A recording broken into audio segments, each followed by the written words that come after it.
오늘 창세기 4장 말씀은 가인의 족보가 등장하고 있습니다.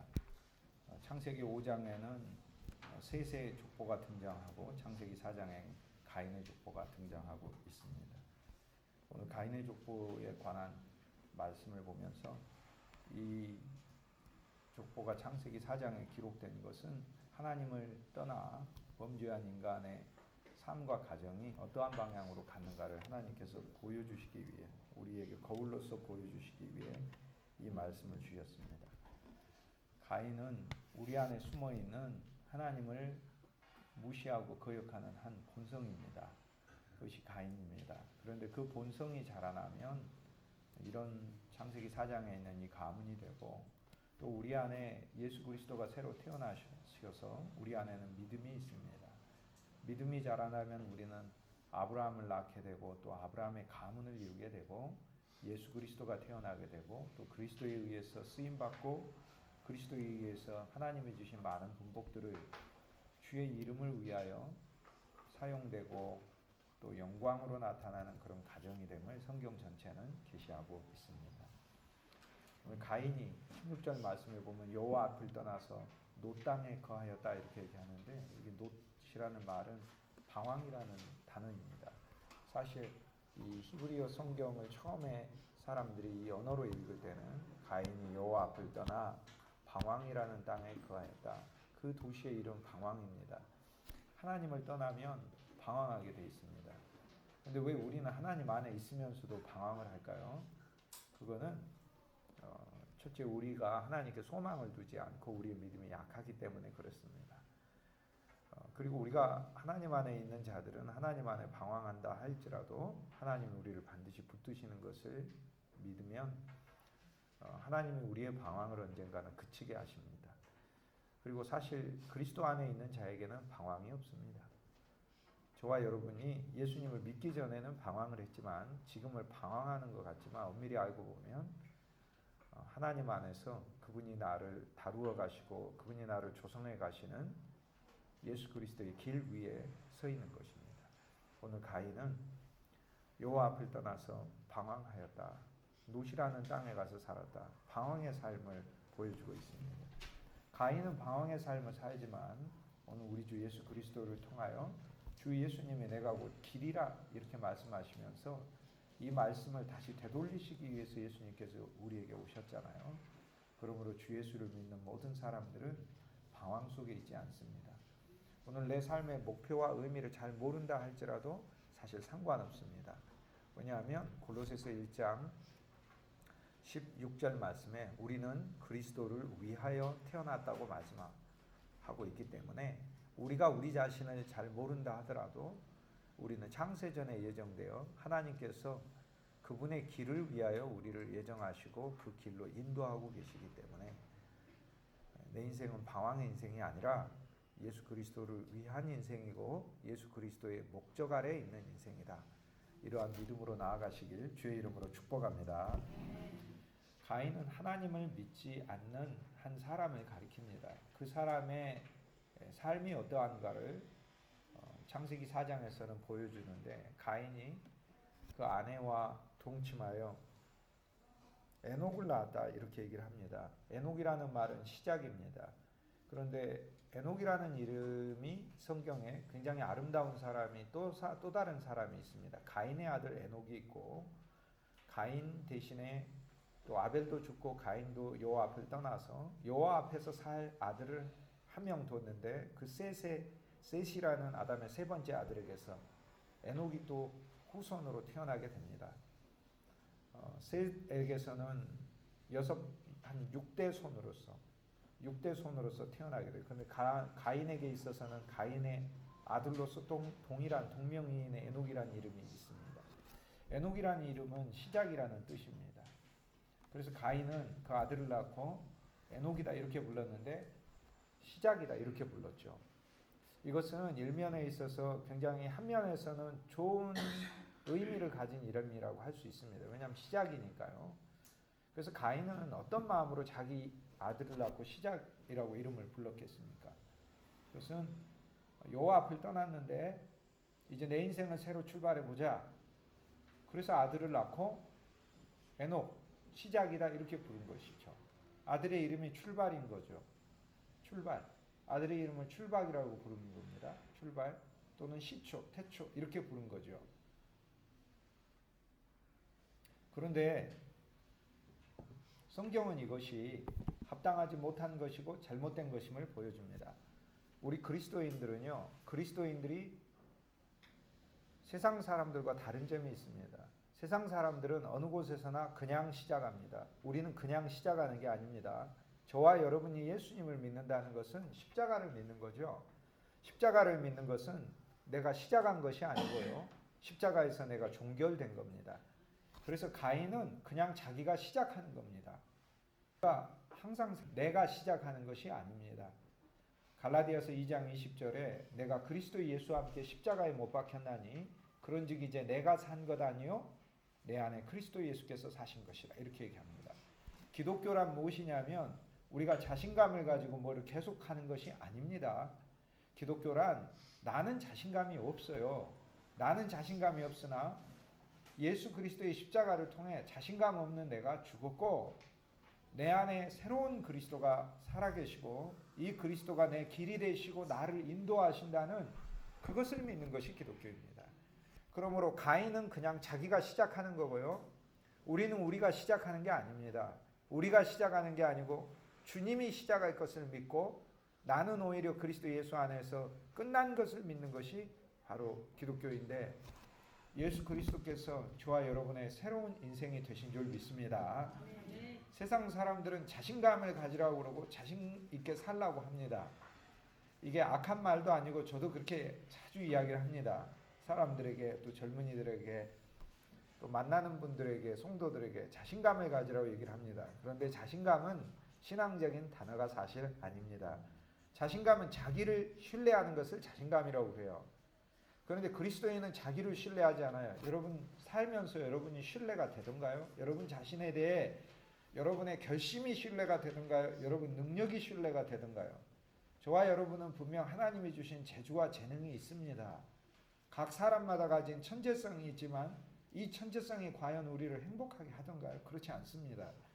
우리 자녀들도 자신감이 없는데 자신감을 가지라고 우리는 자녀들한테 이야기하는데 그건 세상 사람들이 자기 자식들한테는 자신감을 가지라고 이야기해도 우리 그리스도인들은 자신감을 가지라고 이야기하는 사람들이 아니에요. 자신감을 갖고 사는 게 아니라 우리는 확신을 가지고 사는 사람입니다. 자신감은 자기를 신뢰하는 것이고 확신이란 확고한 신앙을 말하는 거예요.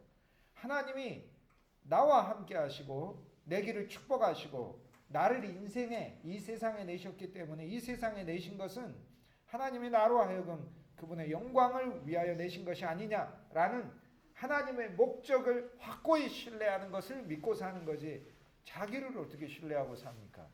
그래서 자신감 없는 자녀들이 있다 할지라도 또 자신감 없이 사는 분들이 있다 할지라도 아무 염려하지 마십시오. 우리 인생은 내가 자신감을 만들어서 사는 것이 아니고요. 우리는 확신, 하나님이 나와 함께 하시고 나를 세상에 내신 것은 하나님의 목적이 있다는 하나님을 신뢰하고 사는 믿음 안에 사는 저와 여러분이 될 줄 믿습니다. 우리는 그러므로 자신감으로만 사는 사람들이야. 자신감 없습니다. 무엇을 하라고 해도 무엇을 해야 할지 잘 모르겠습니다. 저는 정말로 자신감이 없습니다. 진짜로 없어요. 타고난 자신감이 있는 사람이 아니에요. 자신감이 없어서 뭘 잘 하지 못하기 때문에 예수 그리스도를 만나 내가 그냥 종결되었고 그리스도 없이 내가 또 시작하고 내가 또 시작하고 내가 또 시작하는 게 아니라 그리스도를 만나 나는 종결되었고 이제는 자신감으로 살지를 않고 하나님이 저와 여러분에게 이 세상에 내신 그분의 목적을 확고히 신뢰하며 사는 확신으로 사는 저와 여러분이 될 줄 믿습니다. 저와 여러분의 자녀들이 만약 자신감이 없다면 저와 여러분은 우리 자녀들에게 자신감을 가지라 이렇게 말해줘야 되는 것이 아니고요. 그 자녀에게 확신을 심어줘야 하고 그 자녀가 확신을 못 갖다 하더라도 이 자녀를 사랑하는 하나님의 계획이 얼마나 크고 놀라운지 하나님의 사랑이 얼마나 위대한 것인지 또 하나님의 목적이 얼마나 비밀스럽게 숨어 있는지를 가르쳐주는 지혜로운 부모가 되길 주님의 이름으로 축복합니다. 에녹은 그래서 그냥 자기가 시작하려고 합니다. 세상 사람들 절망 가운데 그냥 시작하죠. 그리스도인은 절망과 실패를 해도 그냥 시작하는 사람이 아닙니다. 가인은 절대 에녹을 바로 낳지만 그리스도인은 가인으로서 가인도 되지 말아야 되지만 가인으로서 에녹을 바로 낳아서도 안 되는 겁니다. 그리스도인은 내게 어려움이 오고 고난이 오고 그랬을 때 내가 그냥 시작하는 것이 아닙니다. 그리스도의 십자가를 만나 내 존재를 새롭게 만나면서 그리스도 안에서의 그리스도를 새로운 시작으로 만나 저와 여러분의 인생이 하나님이 주시는 많은 분복을 누릴 줄 믿습니다. 에녹이 이제 가인의 아들 에녹이 이랏을 낳았어요. 가인의 족보의 이름을 보면 이렇게 되어 있습니다. 가인은 새로운 시작을 낳았고 그냥 자기가 시작하는 거예요. 그게 어떻게 좋은 거 되겠습니까? 가인은 살인자인데 살인자가 또 시작하니 살인자를 낳지 않겠습니까? 계속 확대되면 가인의 6대 손인 라멕은 사람을 둘씩이나 죽이고 얼마나 뻔뻔한 말을 입에서 하는지 모릅니다. 점점 그의 가문은 이렇게 돼요. 가인은 그의 시작을 낳았고 에녹은 이랏을 낳았고 이랏이라는 말은 자랑이라는 뜻입니다. 그런데 무엇을 자랑하겠어요? 자기를 자랑하는 거겠죠. 가인은 성을 쌓았어요. 그래서 성을 자랑합니다. 그런데 가인 말고 하나님이 택하신 아벨을 죽은 아벨 대신에 아담의 세 번째 아들 이름도 셋입니다. 세 번째 아들인데 이름도 셋이란 이름이에요. 셋이란 이름을 가진 이 아들은 큰 성을 쌓는 그런 아들은 아니었어요. 이 아들이 지은 것은 오히려 방주였어요. 그런데 가인은 성을 쌓고 그리고 그가 성공하게 되자 이를 자랑합니다. 이것이 가인의 족보입니다. 우리 그리스도인들은 내가 세상에서 저와 여러분이 각자 다 쌓은 성취가 있고 재주가 있고 우리의 재능들이 있고 우리의 일들이 있습니다. 아직 성취가 없다 할지라도 사람 자체로 똑똑한 사람들 정말 많습니다. 능력 있고. 그러나 우리 그리스도인들은 이것을 자랑하고 사는 사람들이 아니고 고린도전서 1장 10절 말씀에 내가 우리 주 예수 그리스도의 십자가 외에는 자랑할 것이 없다고 말씀하셨으므로 저와 여러분이 우리 주 예수 그리스도의 십자가만 자랑하고 사는 주님의 구속과 주님의 구원과 주님의 생명만 자랑하고 사는 저와 여러분이 되길 주의 이름으로 축복합니다. 그래서 가인은 에녹을 낳았다. 그냥 바로 시작했다. 우리는 그냥 바로 시작하지 않죠. 에녹은 이랏을 낳았다. 자랑을 낳았다. 그래서 그는 세상을 자랑합니다. 자기가 가진 능력을 자랑합니다. 사실 TV를 보면서 한때 TV를 보면서 거슬려서 볼 수가 없었어요. 왜냐하면 TV에 나오는 모든 것은 다 자기 자랑이기 때문에 그렇습니다. 노래를 불러도 자기를 자랑하며 부르고 대담을 해도 자기를 자랑하고 하고 지식을 가르쳐도 자기가 지식 많은 것을 자랑하고 하고 모든 것은 자기 자랑입니다. 그리고 많은 프로들이 돈을 자랑하고 자기의 명예를 자랑하고 자기의 재주를 자랑하고 그렇습니다. 물론 그 안에 많은 그리스도인들이 일하고 있고 그것도 사람이 살아가는 중요한 인간의 창조적인 직업이기 때문에 저는 거기에서 일하는 분들을 정죄하지도 않고 판단하지도 않고 그리고 그들을 무시하지도 않고 오히려 축복합니다. 그리스도인들의 경우 하나님이 그들을 더 유명하고 더 잘 사용해 주기를 축복합니다. 그런데 본질적으로 우리 그리스도인들은 어떠한 환경에 있든지 우리가 알아야 될 것은 우리 자신에게 있는 것을 자랑하면서 하는 사람들이 아니고 저와 여러분 안에 있는 믿음을 자랑하고 이 믿음의 주인이신 예수 그리스도를 자랑하고 사는 삶이 되길 주님의 이름으로 축복합니다. 그리스도 예수 안에서 하나 되고 하나님의 이름 아래 우리가 예수님의 부르심을 받아 세상에서 하는 세상의 인간적인 관계를 뛰어넘어 주님 안에서 한 가족과 한 생명과 한 그리스도의 몸이 되었다는 사실은 진짜 소중하고 놀라운 겁니다. 에녹은 이랏을 낳았는데 이랏은 또 그 아들을 누구를 낳았느냐? 오늘 말씀에 보면 무야엘이라는 아들을 낳았다고 합니다. 무라는 말은 싫어한다는 뜻이고 야엘은 여호와 하나님이란 말이에요. 여호와 하나님을 싫어하는 아들을 낳았대요. 이 가문의 이름은 진짜 사실 진짜 심각합니다. 정말 심각합니다. 예를 들어 여러분이 제가 저를 예로 들어 내가 가인인데 내가 아들을 낳았는데 내 아들은 자기가 세상 것을 성을 세우는 세상 것만 추구하고 자기 자신이 저의 죄된 모습이 그대로 보이는 아들이 얼마나 비극적입니까? 그런데 저에게 손자가 태어났는데 이 손자는 세상 것만 자랑하고 사는 사람이 되었다는 거죠. 근데 나에게 증손자가 태어났는데 증손자는 여호와 하나님을 싫어한다는 겁니다. 가문이 갈수록 어떻게 됩니까? 정말로 하나님의 저주 아래에 있는 자가 되지 않습니다. 무야엘을 낳았다. 그런데 무야엘은 또 누구를 낳았느냐? 무야엘은 무드수월을 낳았는데 무드사엘, 사엘은 수월이라는 말이에요. 수월은 성경의 음부, 지옥이라는 단어입니다. 무드라는 단어는 히브리어에서 사람이라는 말이에요. 지옥의 아들을 낳은 거예요. 여호와 하나님을 싫어하는 무야엘이 무드수엘을 낳았어요. 이건 무서운 이야기죠. 여호와 하나님을 싫어하는 신앙으로 살았더니 그에게서 태어난 아들은 지옥의 아들이 태어났다는 거예요. 이게 지금 가인의 족보입니다. 그런데 지옥의 아들에게서 누가 태어났냐? 라멕이라는 아들이 태어나요. 라멕이라는 이름은 강하다라는 뜻이에요. 우리 속에 있는 믿음으로 강하고 사랑으로 강하고 온유함으로 강하고 어떤 사람이 인내가 강해야지. 인내가 약하면 못 참지 않습니까? 그런데 인내가 강해야지. 그런 게 강한 게 아니라 여호와를 싫어하는 불신앙이 강하고 음부의 세력이 강하고 그런 아들 라멕이 태어나는 것이죠. 이것은 비극이 아닐 수 없습니다. 창세기 4장의 라멕의 이야기가 가인의 족보에서 대표적으로 등장하여 이 인물에 관한 이야기가 나오는데 첫째 라멕의 아내가 둘이 있었다 이렇게 얘기를 하죠. 그에게 2명의 아내가 있었는데 여기에서 가정의 문란을 우리는 볼 수 있습니다.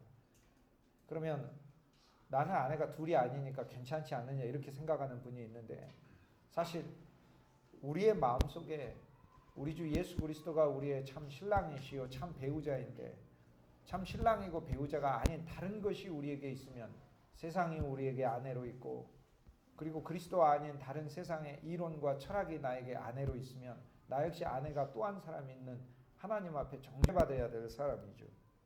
라멕이 아내를 둘을 맞이했는데 한 명의 아내로 만족하지 못했기 때문에 또 다른 아내를 맞이했습니다. 그런데 첫째 아내의 이름은 아다요. 또 하나의 이름, 또 한 명의 아내의 이름은 실라예요. 아다라는 이름은 장식이라는 뜻이에요. 꾸민다라는 뜻이에요. 처음에 만나보니까 라멕이 분명히 이 이름 속에는 세상에서 어떤 여자가 제일 예쁜가? 가장 잘 꾸미고 가장 화려하게 다니고 하는 여자를 아내로 삼았죠. 그러나 여러분도 결혼 생활을 해봐서 알지만은 부부간의 사랑과 부부간의 행복이라는 것은 겉모습에서 나오는 게 아니라는 것을 우리는 알 수 있습니다. 진정으로 내면에 인격이 있어야 되고 지성이 있어야 되고 영성이 있어야 되고 주님이 주시는 부어주시는 또 사랑이 가정 가운데 흘러넘쳐야 하나님이 인간이 마땅히 누려야 될 가정의 행복을 그렇게 정해놓으신 하나님께서 정해놓으신 행복을 사람이 누릴 수가 있는 것이죠. 스스로 두 사람만의 노력만으로도 되는 것이 아니고요. 하나님이 가정을 진실로 행복으로 축복해 주셔야만 가정이 행복한 가정이 되는 거죠. 첫 번째 아내로 만족을 못하니까 꾸미기 좋아하고 장식하고 자기 드러내기 좋아하고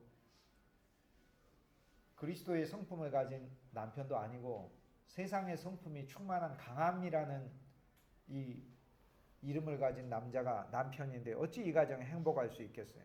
그래서 아내를 또 한 명 맞아 드립니다. 그 다음에 아내의 이름은 실라입니다. 그래서 꾸미지 않고 수다스럽지 않고 쇼핑 중독이 돼가지고 뭐를 막 사드리지도 않고 조용한 여자를 드려야 되겠다 해가지고 드렸는데 그래서 실라라는 이름은 조용해요. 근데 조용하다는 단순히 조용하다는 뜻이 아니라 그늘이라는 뜻이에요. 그늘. 라멕은 결혼을 2번 했지만 한 명의 여자는 너무 수다스럽고 사치하고 자기를 꾸미는 여자예요. 또 한 명의 여자는 어둡습니다. 우울증과 그리고 어두운 마음과 부정적인 사고로 가득 차 있는 거예요. 오늘 그리스도를 떠난 가정의 모습을 보여주고 있습니다.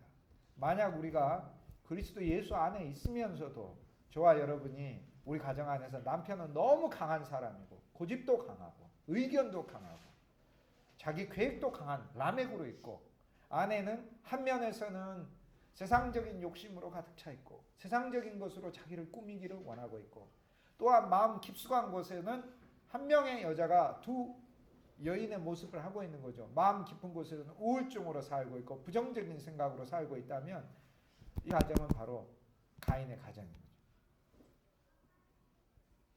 그리고 라멕은 가는 곳마다 사람들과 싸우고 전투합니다. 그리고 죽입니다. 그리고 라멕은 두 사람이나 여기서 자기가 죽이고 왔다고 아내에게 이야기를 합니다. 여보, 세상이 전쟁터야. 내가 오늘 두 사람을 죽이고 왔어. 한 사람은 노인이고 한 사람은 젊은 사람 죽였어. 그들이 나를 상처나게 해서 내가 가만히 있지 못하고 죽였어. 이게 가인의 가정입니다. 저와 여러분도 하여가면서 전장터 같다는 생각이 많이 듭니다. 그러나 주님께서 우리들이 싸울 것은 혈과 육이 아니라고 했기 때문에 사람과의 싸움을 우리가 그만두게 하실 때까지, 사람과 싸우는 것이 아니라 사람들을 붙들고 있는 그 영들과 싸웠어요. 근데 그 영들은 내가 싸우는 게 아니라 내 안에 있는 예수 그리스도의 영이 그 영들과 싸울 수 있는 거예요. 그래서 우리들의 싸울 것은 육체 아니요, 우리들의 싸울 것은 혈기가 아닌 거예요. 우리들의 싸울 것은 마귀의 권세와 싸우는 것인데, 마귀의 권세도 내 혈과 육이 마귀의 권세와 싸우는 게 아니고 내 안에 있는 예수 그리스도의 영이 마귀의 권세와 싸워요. 그러면 나의 일터와 가정에 어둠의 영들이 가득 차 있는데 이걸 어떻게 잡습니까? 내가 죽었다 깨어나도 잡을 수가 없습니다. 내 안에 있는 예수 그리스도의 영만이 이겨내게 할 수 있습니다. 그때 그리스도의 영은 과감하게, 그리스도는 싸우실 필요도 없는 존재이세요. 말씀 한마디로 물리치시고, 그러므로 진정한 의미의 전투가 중지되는 거고, 저와 여러분이 일하는 일터조차도 이제는 전쟁터가 아니다. 전쟁터가 아니라 그곳이 오병이어의 잔치가 벌어져서 사람들에게 떡을 주는 것이고 물고기를 주는 것이고 사람들에게 위로를 주는 것이고 내 안에 있는 예수 그리스도의 평강과 생명을 주는 것이고, 나는 보물을 가져서 사람들에게 보물을 나누어 주는 하나님의 놀라운 축복의 장소로 변하는 그러한 소망을 갖고 이 소망을 실제 경험하시길 주님의 이름으로 축복합니다. 그리스도 없는 가정, 남편은 고집스럽고 강하고 아내는 속에 우울증이 있고 세상의 것을 추구하는 그러한 마음으로 있는 걸 주님 보여줘요. 그러면서 삶은 전쟁터다 이렇게 얘기를 합니다.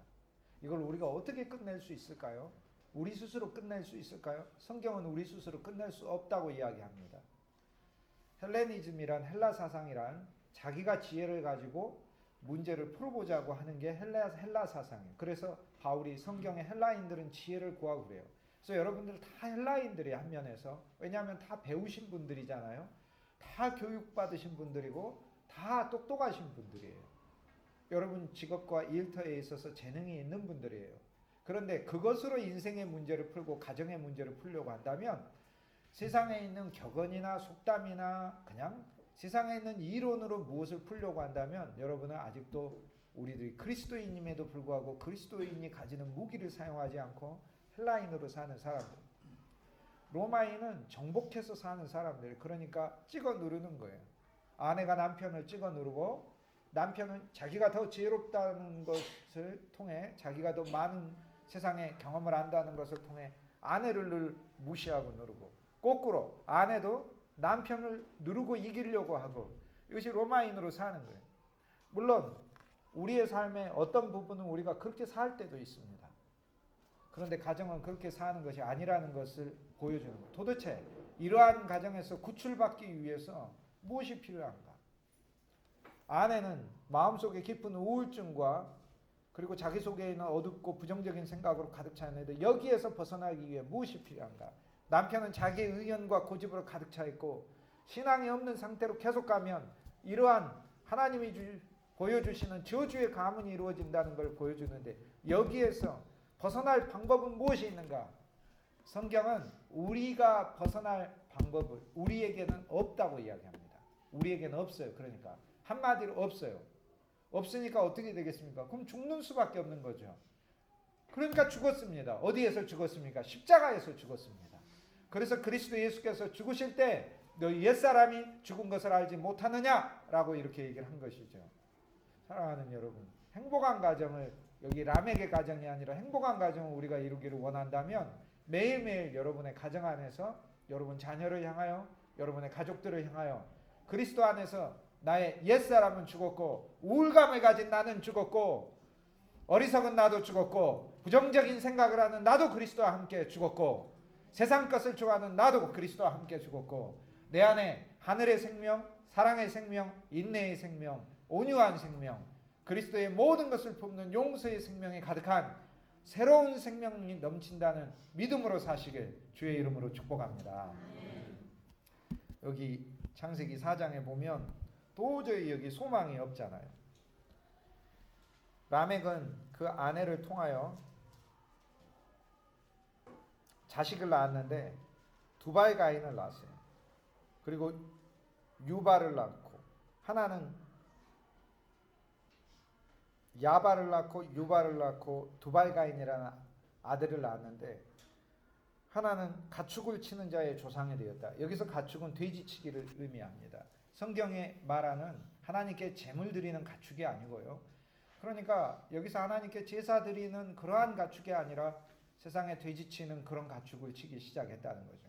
저와 여러분은 양치기입니다. 여호와는 우리 목자이실 뿐 아니라 요한복음 21장에 그리스도께서 찾아오셔서 부활하신 예수님 우리는 만났잖아요. 믿고 있잖아요. 뭐라고 말씀하셔요? 베드로에게. 저와 여러분이 베드로가 되었기 때문에, 주의 제자가 되기로 이미 마음먹었기 때문에 내 양을 치라 하잖아요. 우리는 양치기예요. 우리의 자녀들도 양이고 우리가 만나는 모든 사람들도 하나님의 양인 것입니다. 그리고 내 안에 양이신 예수 그리스도가 점점 늘어나는 게 내 소망이에요. 그런데 아다가 낳은 야발은, 여기서 가축은 양, 염소를 의미하는 게 아니라 돼지와 하나님께 제물로 쓰여지지 않은 가축을 가리키고 있어요. 그러니까 자기 제물, 자기 소유만 되는 것을 치는 사람이 되었더라 하는 것이죠. 우리들이 무언가를 배우고 습득할 때도 우리들의 소유가 되기 위하여 습득하는 게 아니라 하나님께 영광이 되고 하나님께 쓰임받기 위하여 배워야 하는 거죠. 학생들이 있다면 공부할 때 이것이 하나님께 쓰임이 되기 위하여 공부한다는 목적을, 공부의 목적을 하나님께 두면 하나님이 축복하시는 거죠. 내가 이것을 통하여 내 자신이 유명해지고 내 자신이 무언가를 얻기 위하여 한다면 나는 여기 야발이 되는 거죠. 나의 가축을 치는 자가 되는 거죠. 우리가 직장에서 일을 하지만 이 많은 일들을 통해 단순히 돈을 번다고만 생각하고 일하지 마십시오. 그 일들을 통해 많은 사람들과의 관계를 통해 우리 안에 하나님이 사랑이라는 양을 낳게 하고 그리스도라는 양을 낳게 한다는 그 믿음 안에서 일하시길 주의 이름으로 축복합니다. 가인의 후손 중에 야다가 낳은 아들은 유발이에요. 유발은 수금과 퉁소를 잡는 자가 되었어요. 음악이죠. 그 어머니가 장식을 좋아하니까 자기를 표현하고 자기를 드러내는 것. 음악은 두 면에서 우리의 삶에 관계됩니다. 하나는 우리를 표현합니다. 하나는 또 우리를 위로합니다. 음악을 통해 우리는 인간의 목소리가 얼마나 아름다운지 알 수 있고, 그리고 음악을 통해서 우리는 한면으로 얼마나 많은 위로를 받는지 모릅니다. 여러분도 어렸을 때부터 이렇게 보면 어떤 음악과 어떤 노래가, 어떤 가수가 그 마음이 괴롭고 힘든 시기에 큰 위로를 주지 않았나요? 그렇지 않았습니까?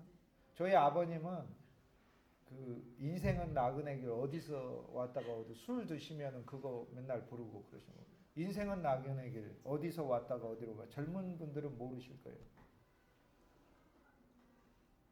젊으시니까 모르십니다. 그런데 여러분들도 어렸을 때 어떤 노래가 우리를 참 마음을 위로하고, 근데요 어떤 노래로 위로를 받으려고 생각을 하신다면 아직도 우리가 마음이 혼이라고 그러죠. 예수 그리스도의 생명으로 가득 차지 않았기 때문에 그래요. 우리는 그리스도로 위로받아야 돼요. 저는 음악을 미워하거나 싫어하거나 혐오하는 사람이 아니고 정말 좋아하는 사람입니다. 그런데 옛날에는 음악으로 위로받으려고 했어요. 그리고 음악을 너무나 많이 즐기고 하고 한다는 것은 아직도 내가 내 안에 있는 예수 그리스도를 살기보다 자기 감정으로 살려고 하는 부분이 많기 때문에 그래요. 음악을 들을 때는 그 음악 안에 있는 즐거움을 누리기 위해서 듣는 것이지 음악으로 위로받기 위해서 듣거나 또 음악 자체에 내 마음이 끌려가 버리면서 음악을 듣는다면 그건 그리스도인의 성숙한 자세가 아닙니다.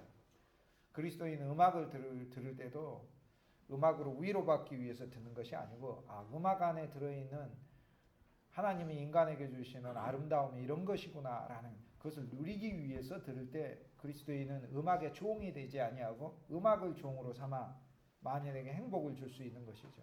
노래 잘하는 사람도 자기 목소리를 자랑하면서 노래를 부르는 게 아니라 내가 이 노래로 사람들에게 기쁨과 사람들에게 즐거움을 주고 사람들에게 또 쉼을 주는 마음으로 노래를 해야 되겠다. 내 노래로 위로를 해준다. 그럼 교만한 생각이에요. 인간이 노래로 위로해 줄 수는 없습니다. 복음만이 위로해 주는 것이죠. 그러나 노래하는 사람들은 그러나 내 노래로 기쁨을 주겠다. 내 노래로 사람들에게 쉼을 잠깐이라도 주겠다라는 겸손한 마음 아래서 한다면 그리고 믿음 아래서 하는 그리스도인 가수라면 하나님은 그 노래를 사용해 주시는 거죠.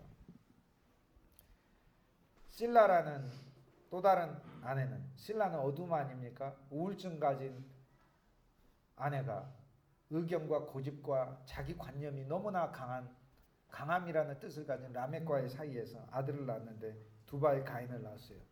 두바의 가인은 무슨 일을 합니까? 무기를 만드는 자 아닙니까? 왜 무기를 만들겠습니까? 마음속으로는 열등의식이 있고 마음속으로는 너무 연약하기 때문에 무기를 가지고 자기를 보호하려고 하는 것이죠. 오늘 우리들에게는 사실 이것들이 다 필요 없게 되었어요. 우리는 그리스도 예수를 만나 예수 그리스도가 우리 양이 됐고요. 그래서 우리는 양치기가 됐고 우리는 주님을 노래합니다. 우리는 더 이상 나를 노래하지 않고 우리는 더 이상 세상도 노래하지 않습니다. 우리는 그리스도를 노래하는 그리스도의 음악가가 되었어요. 그리고 우리는 세상 것을 무기 삼지 않습니다. 하나님이 확 다 쓸어가 버리시지 않습니까? 재물도 의지하지 않고 명예도 권력도 우리 재능도 의지하지 않습니다.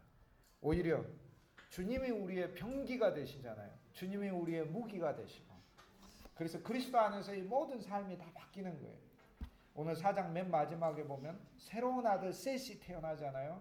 이 셋이 태어나고 셋의 후손들이 셋은 에노스를 낳고 에노스는 게난을 낳고 게난은 마할랄레를 낳고 마할랄레는 야렛을 낳고 야렛은 에녹을 낳고 에녹은 무드셀라를 낳고 무드셀라는 라멕을 낳고 라멕은 노아를 낳고 그래서 새로운 자손이 다음 창세기 5장에 시작이 됩니다. 하나님께서는 가인의 가문으로는 도저히 안 되겠길래 하나님은 셋을 준비하신 거죠.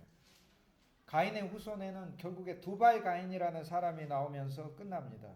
두발 가인이라는 말이 무슨 뜻이냐? 두발이라는 말은 말 그대로 두 배라는 뜻입니다. 이름도 비슷해요. 뜻과 우리말과. 두발이란 말은 두 배라는 뜻이에요. 가인이 두 배 됐다는 얘기예요. 얼마나 불행입니까? 불신이 두 배 돼버렸어요. 불신이 두 배 돼버렸어요. 저주가 두 배 돼버렸어요. 사망이 두 배 돼버렸어요. 이건 방법이 없죠. 그래서 하나님께서는 새로운 아들을 통해서 새로운 인류를 시작하십니다. 그게 셋입니다. 그러면 오늘 이 말씀은 뭘 가르쳐 줍니까? 오늘 우리들이 가인처럼 살았어요. 그래서 방법이 없어요. 그래서 가인의 가정이 돼버렸어요. 그래서 방법이 없어요. 그래서 하나님은 새롭게 시작하기로 결심하셨어요. 어떻게 해요? 우리 심령 안에 셋이라고 부르는 새로운 셋이라는 이름의 뜻은 대치. 우리를 대치하는 누군가를 보내셨어요. 그리스도. 우리 가정에 누군가를 대시하는 어떤 한 존재를 보내셨어요. 그리스도. 우리 직장에 우리 힘으로는 하나도 안 되니까 우리 직장에 어느 누군가를 보내셨어요. 그래서 그 직장에서 저와 여러분을 그분이 돌보고 계시는 거예요. 그분이 붙들고 계시는 거고 우리 인생 스스로는 가인의 가문이 돼서 저주돼 버릴 것 같으니까 우리 인생에다가 어느 한 존재를 보내 그 존재 안에서 새로운 사역을 새로운 역사를 하나님이 하시겠다고 약속하고 계시는 거예요. 그리스도 예수를 통하여 주님께서는 저와 여러분의 가문과 집안과 우리 직장 안에 이미 이 일을 하고 계시는 거예요. 이 말씀을 믿음으로 취하셔서 우리는 더 이상 가인의 가문이 된 것이 아니라 예수 그리스도를 통하여 믿음과 축복의 가문이 십자가와 부활을 통해 우리에게 이루어진 것을 굳게 믿고 날마다 승리하시길 주의 이름으로 축복합니다.